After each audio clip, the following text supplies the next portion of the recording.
यकीन था कि मैं जो ये बोल रहा हूँ, पीछे मेरी 25 करोड़ भी है और पीछे मेरे इदारे भी हैं, पीछे मेरे सब लोग जो पाकिस्तान को बचाने इस्तेकाम के लोग हैं, सारे मेरे पीछे खड़े होंगे। मैं अकेला नहीं। इमरान खान ने सोचा होगा मैं अकेला नहीं, पीछे सारे हैं। लेकिन जब वो मुल्क वापस आया, वही कहानी दोहराई गई, टीपू सुल्तान वाली। लेकिन ये अल्लाह का लाख लाख शुक्र है कि हमारा आज के दौर का टीपू सुल्तान कम से कम हमारे बीच जिंदा तो है। ये अफसोस है कि अभी तक वो पाबंद सलासल है। कोई बात नहीं, आज नहीं तो कल निकल आएगा। लेकिन मैं अपने लोगों से ये कहना चाहता हूँ, जो मेरी जमात की लीडरशिप है, मैं तो लीडरशिप रोल पे नहीं हूं, मैं तो कारकुन हूं, मैं एमएनए हूं। मैं ना चेयरमैन हूं, ना जनरल सेक्रेटरी हूं, ना मैं अपोजिशन लीडर हूं, ना मेरे पास कोई और बड़ी जिम्मेदारी है, ना मुझे ख्वाहिश है, ना मैं इसकी कोई तमन्ना रखता हूं। लेकिन उनको ये कहना चाहता हूं जिसके पास है, दिल पे हाथ रख के बताएं। सुप्रीम कोर्ट के ऑर्डर के बाद रास्ता बंद नहीं रहा था।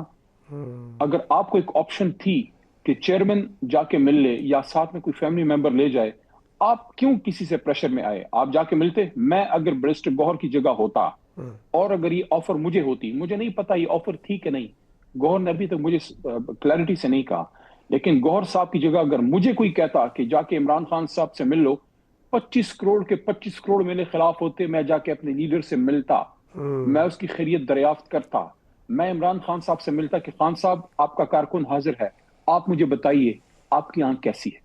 ये मौका अगर जाया हुआ है तो सरकार तो ज्यादती कर ही रही है, हमने भी उसमें अपना हिस्सा डाला है।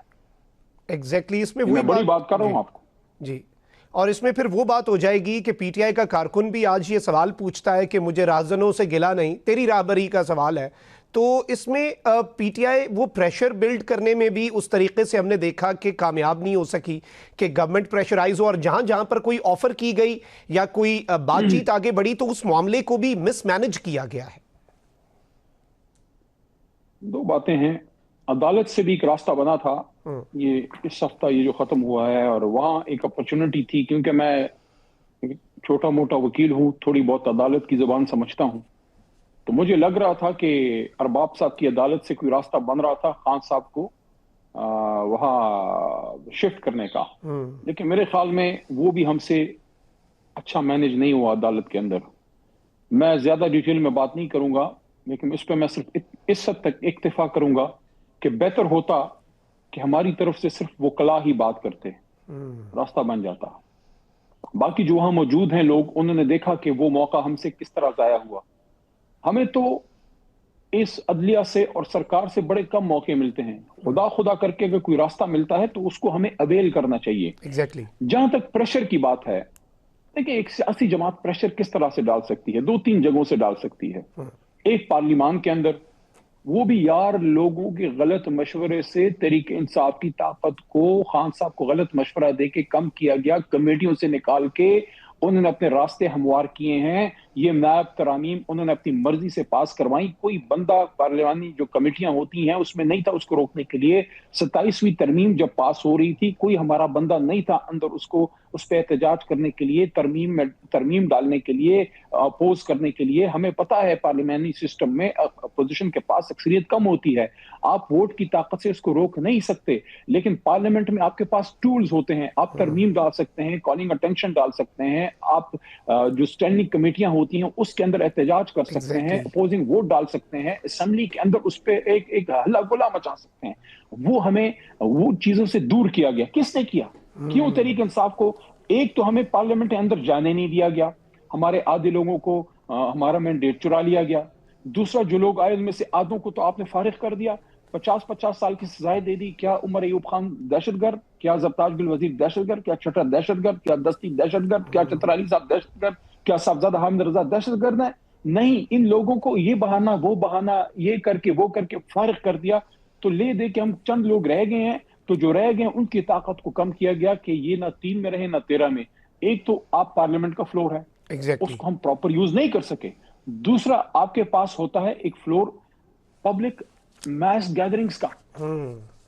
वो आप मुझे बताएं मखदूम शहाबुद्दीन साहब, आप मेरे से उम्र में थोड़े से कम होंगे, छोटे भाई की तरह हैं। मैं अगर एहतजाज की कॉल दूं और सामने से गोलियां बरस रही हों, क्या मुझे जेब देता है कि मैं आपको गोलियों के सामने खड़ा करूं? جب تک 24 نومبر نہیں ہوا تھا تب تک تو یہ گلہ بنتا تھا. اب تو میں یہ کہوں گا, میں نے کل تحریک انصاف کے ایک افطار پروگرام میں بھی یہ بات کی ہے کہ آپ نے احتجاج ایسے کرنا ہے کہ لوگوں کی جانیں خطرے میں نہ ڈالیں. میں نے مشورہ دیا کہ پورے ملک کے ہر ضلع میں آپ پریس کلبs کے سامنے بیٹھ جائیں, میرا یہ مشورہ ہے, بجائے اس کے کہ آپ ڈی چوک پہ لوگوں کو لائیں جہاں گولیاں ماری جائیں. 24 نومبر کے بعد تو لوگوں کو اس طرح سے لانا, ایک طرح سے آپ ایک کنوینس اس میں شریک جرم ہو جائیں گے. خان صاحب نے خود منع کیا کہ آپ ڈی چوک میں نہیں ہے نا, آپ ملک میں احتجاج بے شک کریں. تو اس کے لیے اب کوئی سوچنا ہوگا. تو ان حالات میں جب سامنے سے سیدھی گولیاں ماری جا رہی ہوں, آپ کس طرح لوگوں کو, اپنے بچوں کو باہر نکال سکتے ہیں؟ یہ کارکن ہمارے بچوں کی طرح ہیں, یہ تو ہمارے بچوں کی طرح ہیں. تو ان حالات میں ہم نے دھرنا دیا, دھرنے کے ساتھ جو ان لوگوں نے کیا, اندر لاک کر دیا, پارلیمنٹ کو لاک کر دیا یار, پارلیمنٹ کو لاک کر دیا, پارلیمنٹ لاجز کو لاک کر دیا. خیبر پختونخوا ہاؤس جو پاکستان کا ایک اکائی ہے, ایک انتہائی حساس صوبہ ہے, اس کے ایک خیبر پختونخوا ہاؤس کو اسلام آباد میں اس کے بیریکیڈ کر دیے, اس کو بھی ایک طرح سے سارٹ آف لاک ڈاؤن کر دیا. تو آپ کے پاس پبلک میس گیدرنگ کی جگہیں بڑی کم چھوڑی گئی ہیں. لے دے کہ آپ کے پاس یہی ایک ہے کہ آپ پارلیمنٹ کی بات کر لیں, میڈیا پہ آ کے, جس طرح میں آپ کے سامنے بات کر رہا ہوں. میرے خیال میں بہت بڑے جو ہے ایک موقع اس حکومت نے, اس نظام نے ضائع کیا ہے کہ ایک طرف آپ کی افغان کے ساتھ جنگ لگی ہے, دوسری طرف ایران پہ حملہ ہے. ایسی حالت میں جب ملک کو ایک قومی یہ گانگت کی ضرورت ہے, آپ نے اتنے بڑے آدمی کو اندر ڈالا ہوا ہے, اس وجہ سے آپ ملک میں وہ ایک سیاسی یکجہتی کی